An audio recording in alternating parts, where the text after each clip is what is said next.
मैं अकेला हूं, मेरी आवाज कोई पहुंचाने वाला नहीं। सबने कहा, आश्वासन दिया कि मैं आदरणीय मुख्यमंत्री जी से बात करूंगा, लेकिन उन तक मेरी बात पहुंची नहीं।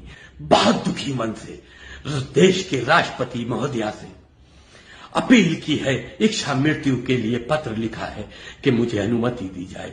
इसलिए अभी भी वक्त है कि वसीम रिजवी होश की दवा लें और तौबा करें अल्लाह के हुजूर में और अपने घर को वापस आ जाएं।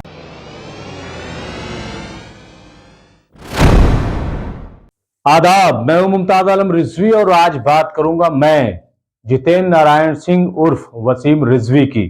जी हां, वसीम रिजवी का एक वीडियो बहुत तेजी से वायरल हो रहा है जिसमें वो इच्छा मृत्यु की बात कर रहा है, जिसमें उसने ये कहा है कि हमने सदर जमहूरिया हिंद को खत लिखा है कि वो हमें इस बात की इजाजत दे दें कि हम इच्छा मृत्यु से इस दुनिया से चले जाएं।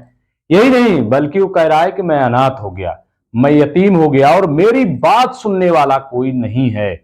मैं तमाम महामंडलेश्वरों के पास गया लेकिन वहां मेरी किसी ने बात नहीं सुनी और जो उत्तर प्रदेश के मुखिया हैं, जो कि एक तरीके से देवता हैं, उन्होंने भी मेरी बात नहीं सुनी क्योंकि उन तक मेरी बात नहीं पहुंच रही है। मैं लावारिस हो गया, मैं अनाथ हो गया। मेरे ऊपर अब एफआईआर दर्ज की जा रही है, जबकि मैंने बार बार कहा कि मेरे ऊपर जो इल्जाम है उसकी सीबीआई जांच की जाए, लेकिन अभी तक सीबीआई जांच नहीं हुई और ना ही उस पर कोई रिपोर्ट आई। लेकिन अब गैर जमानती वारंट जारी किया जा रहा है और घर में कुर्की तक की नौबत आ गई। ये कहना है जितेंद्र सिंह नारायण त्यागी उर्फ वसीम रिजवी का। पहले देख लीजिए पूरी बात। नमस्कार, मैं जितेंद्र नारायण सिंह हूं। आज से 1.5 साल पहले मैं वसीम रिजवी हुआ करता था। मैं बेघर हो गया, मैं नहीं डरा। मैं हत्या करने की धमकियों से भी नहीं डरा, लेकिन आज मजबूर अकेला हूं, अनाथ हूं, क्योंकि मेरी बात कोई नहीं सुनने वाला। मेरे खिलाफ जो फर्जी मुकदमा लिखवाया गया, मैं सनातन धर्म के सभी संगठनों, महामंडलेश्वरों के दरवाजों पर गया, उनसे कहा कि भाई मेरी उच्च स्तरीय जांच करा दीजिए। पुराने लखनऊ की पुलिस अपने ऊंचे अधिकारियों को गुमराह कर रही है, उनके दबाव में है, निष्पक्ष जांच नहीं हो रही। सीबीआई से जांच करा दिए ताकि दूध का दूध पानी का पानी हो। उन मुल्लाओं को भी बेनकाब किया जाए जो सनातन धर्म के लोगों के खिलाफ नाजायज साजिश करते हैं।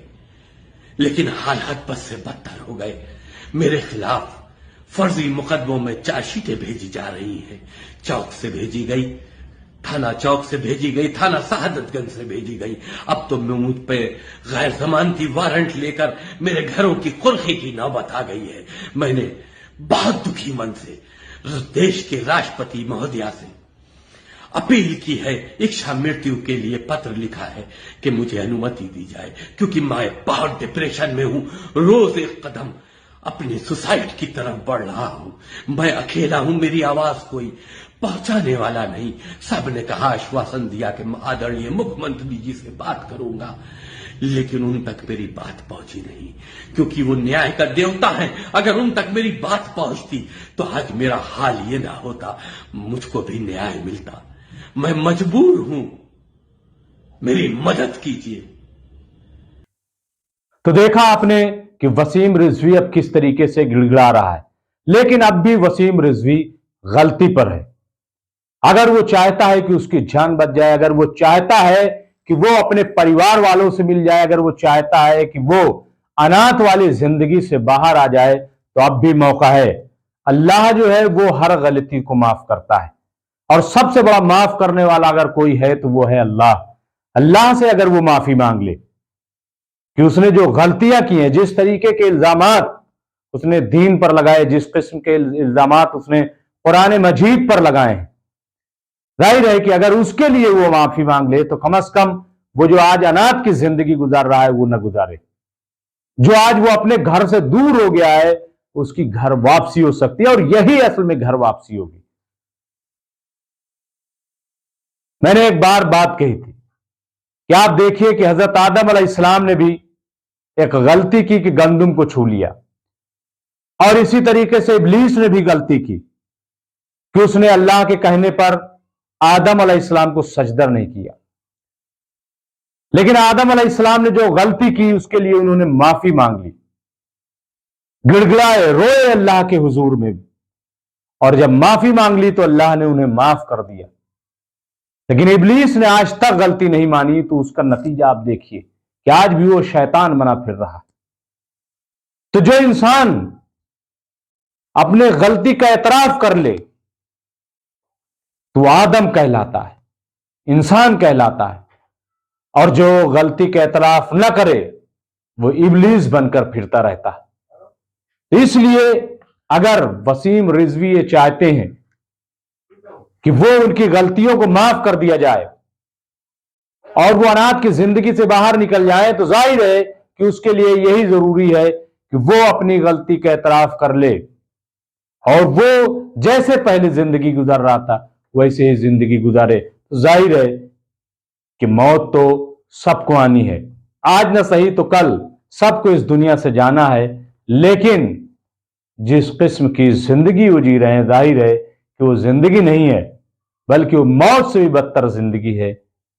इसलिए अभी भी वक्त है, तमाम लोग मशवरे दे रहे हैं, तमाम लोग ये बात कह रहे हैं कि अभी भी अगर वसीम रिजवी चाहें तो अपनी गलती का एतराफ करके, तौबा करके वो अपनी असल जिंदगी में वापस लौट सकते हैं।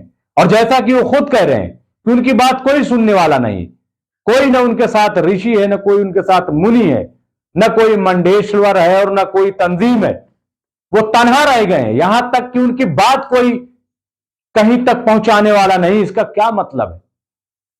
और अगर गुनाह किया है तो जाहिर है कि उसकी सजा तो मिलेगी, लेकिन ये जो सजा है इससे कहीं बेहतर वो सजा होगी। इसलिए अब भी वक्त है कि अल्लाह के हुजूर में तौबा करें। मजहब कोई बुरा नहीं होता है, हिंदू मजहब भी बुरा नहीं होता, लोग बुरे होते हैं। जिस उम्मीद से वसीम रिजवी वहां गए थे वो उम्मीद तो कहीं से कहीं तक पूरी होती नजर नहीं आ रही है, जैसा कि वो खुद अपनी जबान से बता रहे हैं। इसका मतलब यह है कि अगर वो घर में लौट आएंगे, अपने परिवार में लौट आएंगे, तो कम से कम उन्हें सुकून तो मिलेगा। और घर वाले भी ऐसा नहीं है कि माफ नहीं करेंगे। इसलिए अभी भी वक्त है कि वसीम रिजवी होश की दवा लें और तौबा करें अल्लाह के हुजूर में और अपने घर को वापस आ जाएं। बहुत बहुत शुक्रिया।